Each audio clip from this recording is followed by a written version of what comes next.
Hi. I have a little accent. So if I'm going a bit fast for you all, you should gesture at me in some fashion to let me know that I need to slow down, because you can't understand me. Ooh. Some Twitter handles. I work for HOLLARev. They're really great. I love them a lot. We're based actually just up the street in New York and all over the world, where I have a series of colleagues who are just doing extraordinary things in about 6 different countries and working with LGBT activists to support their grassroots effort in everything from marriage equality all the way across to decriminalisation of homosexuality. So it's a wide spectrum, it's a big problem, but you know, we're doing what we can. Awesome. Also, Jay's going to come up here and like all right. So I'm going to talk to you today about place and memory and why that's important. I'm from a place in Australia that was originally inhabited by the Darug people, whose sovereignty was never ceded. The land was invaded and the people were killed, and now people who predominantly look like me inhabit that land. And so I wanted to recognise them both because it's important to me to hold that memory and to say, like, this has been a part of who I am and what I'm doing, but also to recognise today that there are people in this room and people all around the world, feminists, women of colour, queer women, some men have chipped in along the way, who have also made it possible for us to be here. And so to recognise that fight and the people on whose shoulders we stand. Okay, so this is my old passport. In about 2009, I was travelling to the UK, and I got off the plane in Dubai, and I was stopped at immigration, which is pretty standard. You're wandering along, you give them your passport, they go, great, hi, thanks, looking at this.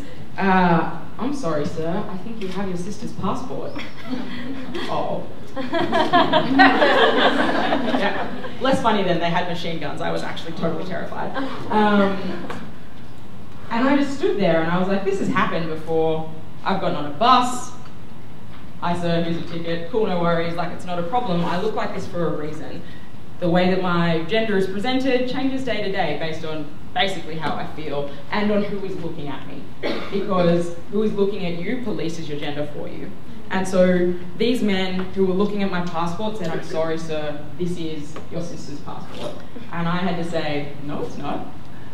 It's not. And the fight ensued and eventually it was all fine. And I've removed most of my, identity features from this, so you can't actually steal my identity, just FYI. But the damage was done. I can't go to an airport now without remembering these things. I can't take out my passport, I can't show my ID without thinking and hoping that the wrong person doesn't get the wrong idea, and that it doesn't turn from a simple verbal altercation into an incredibly violent occasion, because that's what happens. And so for me, airports have a certain memory and they hold that. In 77 countries, it's a crime to be gay, and in 10 of those countries, it can cost you your life. And that could be from life imprisonment all the way across to the death penalty. And so this actually just really clearly shows how the laws and the places where we are impact the way that we're received by a society and by groups of people, and it's an incredibly powerful thing. So I was not only walking into a country and into an airport where the first man I interacted with thought I was a man, but also into a place where my sexuality was something that could actually have me thrown in jail. And that is a thing that I remember and that I carry with me every day. And so there is literally no country in the world where LGBT people, so lesbian, gay, bisexual and transgender people are treated equally under the law. Not one. Argentina's gone pretty close, and so we should have a little shout out for them. And there's a bunch of places in Latin America that are also really amazing, but nowhere in the world are you treated equally under the law. And so I wanted to tell you a little bit about what people are doing to fight, basically to fight back. To say, like, this isn't okay, and to reclaim those places where violence tends to happen. And I'm only going to tell you about a particular case study, but I want you to know, and especially hold when you hear this story, that this could happen anywhere. This could happen on the streets in Latin America, it could happen in Australia where I'm from, it could happen here, it could happen actually anywhere. So I'm going to tell you about an amazing and extraordinary group of women called the Equality Mums in Brazil. Here's a couple of the mums. And they ran this campaign after a congressman famously came out and said, "I would rather have a dead son than a gay son." And following those words, we saw a huge increase in violent attacks. And one of the things about being LGBT and places where these laws are, where laws that criminalise or I guess come against LGBT people, is that you don't just see the violent attacks, but the kind of violent attacks you see are escalated. So rather than verbal abuse, it's physical abuse. Rather than physical abuse, it's actually torture. Rather than a little bit of torture, it's actually murder.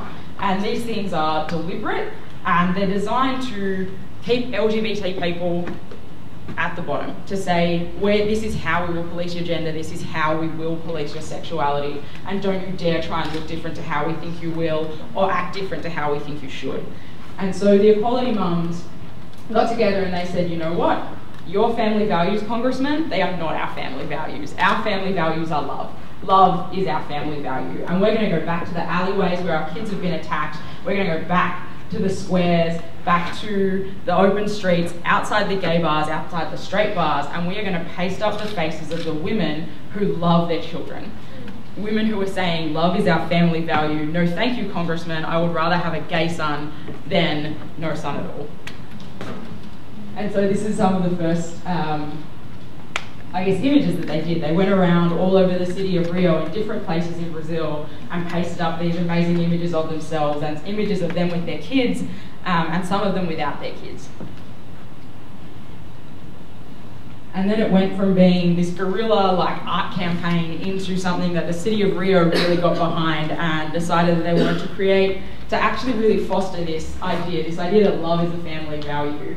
And they put it up as a big exhibition in one of the big squares there. They had all of these amazing photos taken, and they launched it, and then it travelled around Brazil, actually taking this message that love is our family value, and putting it right in front, or right front and centre in a public place where this kind of thing often happens, where someone like me could be walking down the street, and I might be lucky and it might be okay, but I will always remember that it might not be. And that's what I carry with me when I'm on the street, and it's what I carry with me when I'm in an airport. And I'm actually white. You may have noticed, pretty white, right? Mostly things are safe for me. When I travel in places like this, people know that I'm white, that I'm from a relatively, well-off country, and that actually I'm the kind of person who has the least to worry about in this situation.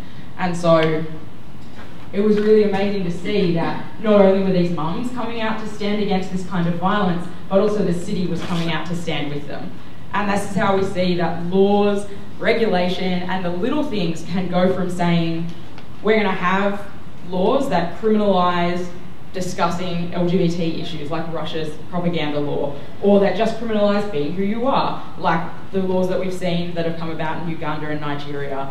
And instead, when those laws are passed, what you see is a huge uptick in violence, and not just by the hands of the state, not just by police who also refuse to investigate issues of harassment or beatings or murder, but you also see that that kind of violence that people are subjected to rapidly goes on the rise. And the way that we have to fight that is like this. We can't say, we're going to fight back by beating you up, because that's not the way forward. What we see is a cycle of violence where people go, you know what, the law says that I can do this, and therefore I'm going to take things into my own hands. Women aren't protected, so I can yell at them on the street. Women are protected under the law, and you're not going to do anything if I rape someone, so people are just going to do it. And instead, what we're saying is the only way to disrupt this cycle of violence is to talk about love. And not love for the people who are doing this, but love for each other, and how we can live lives that are different and better and more radical, and also change the way that we look at the world, like with these equality mums.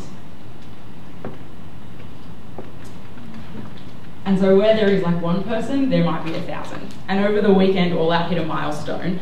Today, All Out is now just over 2 million members around the world standing for love and equality in 4 different languages, and in literally every country, there are at least 12 All Out members who are standing up and promoting these values and saying, we won't stand for this. And we're going to stand for love, and we're going to stand for it together, because together is how we make a difference. I haven't got that slide, I'm really sorry. And so that's basically it. And I guess I wanted to leave you with a message that is, the places that we go and the people that we go there with are the way that we actually change what's going on. And it's not just about I have to travel in numbers for safety, it's about saying I'm going to imprint every destination, every location and every memory with something that is about love and not about the people around me on the street, but the people that I carry with me in my life and in my heart. And that's why I'm really excited to be here today and excited to keep doing this work with HOLLA. But thank you all also for being here and making the new school a little bit more full of love.